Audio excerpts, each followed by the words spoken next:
حضرت عائشہ رضی اللہ تعالی عنہ فرماتی ہیں کہ ہم حج کے ارادے سے نکلے۔ جب ہم مقام صرف میں پہنچے تو میں حائضہ ہو گئی اور اس رنج میں رونے لگی کہ رسول اللہ صلی اللہ علیہ وسلم تشریف لائے۔ آپ نے پوچھا تمہیں کیا ہو گیا ہے؟ کیا حائضہ ہو گئی ہو؟ میں نے کہا ہاں۔ آپ نے فرمایا یہ ایک ایسی چیز ہے جس کو اللہ تعالیٰ نے آدم کی بیٹیوں کے لیے لکھ دیا ہے، اس لیے تم بھی حج کے لیے افعال پورے کر لو، البتہ بیت اللہ کا طواف نہ کرنا۔ حضرت عائشہ رضی اللہ تعالی عنہا نے فرمایا کہ رسول اللہ صلی اللہ علیہ وسلم نے اپنی بیویوں کی طرف سے گائے کی قربانی کی۔ صرف ایک مقام مکے سے 6-7 میل کے فاصلے پر ہے۔ حضرت عائشہ رضی اللہ تعالی عنہا نے فرمایا میں رسول اللہ صلی اللہ علیہ وسلم کے سر مبارک کو حائضہ ہونے کی حالت میں کنگھا کیا کرتی تھی۔ ہشام بن عروہ نے عروہ کے واسطے سے بتایا کہ ان سے سوال کیا گیا کیا حائضہ بیوی میری خدمت کر سکتی ہے یا ناپاکی کی حالت میں عورت مجھ سے نزدیک ہو سکتی ہے؟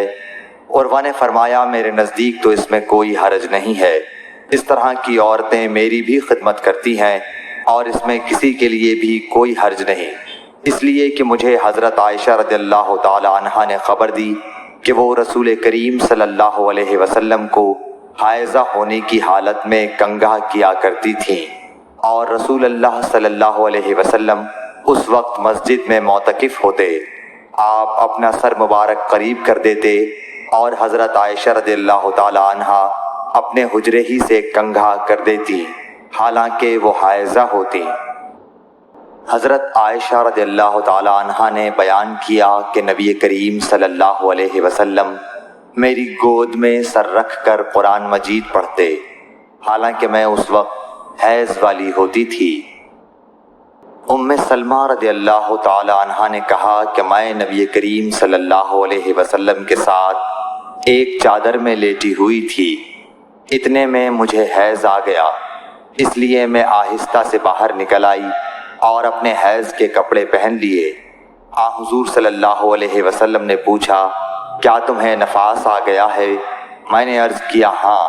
پھر مجھے آپ نے بلا لیا اور میں چادر میں آپ کے ساتھ لیٹ گئی۔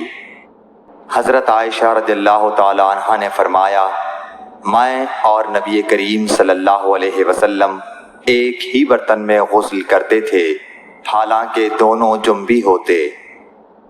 حضرت عائشہ رضی اللہ تعالی عنہا نے فرمایا کہ آپ مجھے حکم فرماتے پس میں ازار باندھ لیتی، پھر آپ میرے ساتھ مباشرت کرتے، اس وقت میں حائضہ ہوتی۔ حضرت عائشہ رضی اللہ تعالی عنہا فرماتی ہیں کہ آپ صلی اللہ علیہ وسلم اپنا سر مبارک میری طرف کر دیتے، اس وقت آپ اعتکاف میں بیٹھے ہوئے ہوتے اور میں حیض کی حالت میں ہونے کے باوجود آپ کا سر مبارک دھو دیتی۔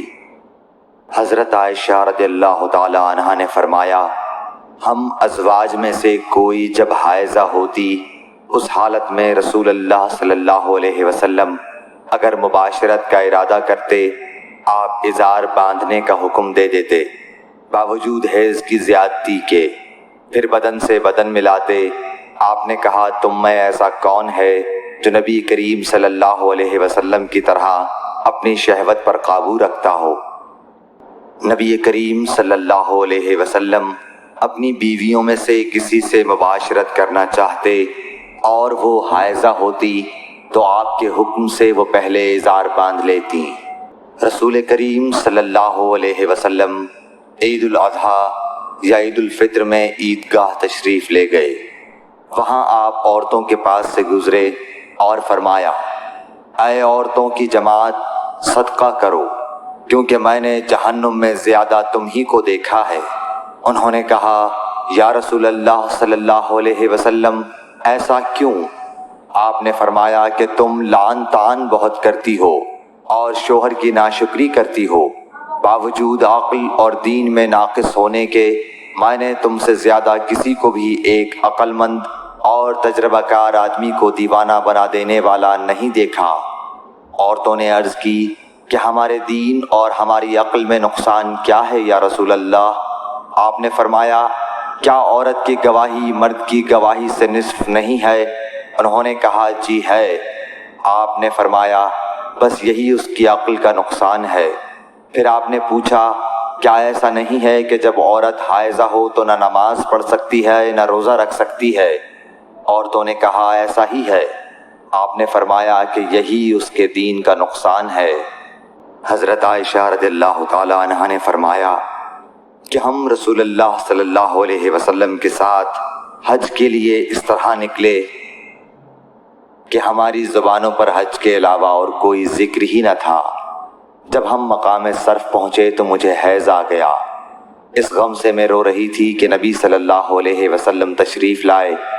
آپ نے پوچھا کیوں رو رہی ہو؟ میں نے کہا کاش میں اس سال حج کا ارادہ ہی نہ کرتی۔ آپ نے فرمایا شاید تمہیں حیض آ گیا ہے۔ میں نے کہا جی ہاں۔ آپ نے فرمایا یہ چیز تو اللہ تعالیٰ نے آدم کی بیٹیوں کے لیے مقرر کر دی ہے، اس لیے تم جب تک پاک نہ ہو جاؤ طواف بیت اللہ کے علاوہ حاجیوں کی طرح تمام کام انجام دو۔ فاطمہ ابی حبیش کی بیٹی نے رسول کریم صلی اللہ علیہ وسلم سے کہا کہ یا رسول اللہ صلی اللہ علیہ وسلم میں تو پاک ہی نہیں ہوتی، تو کیا میں نماز بالکل چھوڑ دوں؟ حضور صلی اللہ علیہ وسلم نے فرمایا کہ یہ رگ کا خون ہے، حیض نہیں، اس لیے جب حیض کے دن جن میں کبھی پہلے تمہیں عادتاً حیض آیا کرتا تھا آئیں تو نماز چھوڑ دے، اور جب اندازے کے مطابق وہ دن گزر جائیں تو خون دھو ڈال اور نماز پڑھ۔ ایک عورت نے رسول کریم صلی اللہ علیہ وسلم سے سوال کیا۔ اس نے پوچھا کہ یا رسول اللہ آپ ایک ایسی عورت کے متعلق کیا فرماتے ہیں جس کے کپڑے پر حیض کا خون لگ گیا ہو؟ تو رسول اللہ صلی اللہ علیہ وسلم نے فرمایا کہ اگر کسی عورت کے کپڑے پر حیض کا خون لگ جائے تو چاہیے کہ اسے رگڑ ڈالے، اس کے بعد اسے پانی سے دھوئے، پھر اس کپڑے میں نماز پڑھ لے۔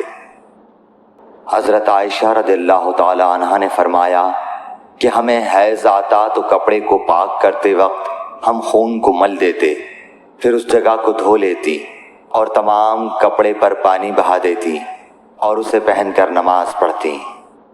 نبی کریم صلی اللہ علیہ وسلم کے ساتھ آپ کی بعض ازواج نے اعتکاف کیا، حالانکہ وہ مستحاضہ تھیں اور انہیں خون آتا تھا، اس لیے خون کی وجہ سے تشت اکثر اپنے نیچے رکھ لیتی۔ اور اکرمہ نے کہا کہ عائشہ رضی اللہ تعالی عنہا نے قسم کا پانی دیکھا تو فرمایا یہ تو ایسا ہی معلوم ہوتا ہے جیسے فلاں صاحبہ کو استحاضہ کا خون آتا تھا۔ حضرت عائشہ رضی اللہ تعالی عنہا نے فرمایا کہ رسول اللہ صلی اللہ علیہ وسلم کے ساتھ آپ کی ازواج میں سے ایک نے اعتکاف کیا، وہ خون اور زردی نکلتے دیکھتی، تشت ان کے نیچے ہوتا اور نماز ادا کرتی تھیں۔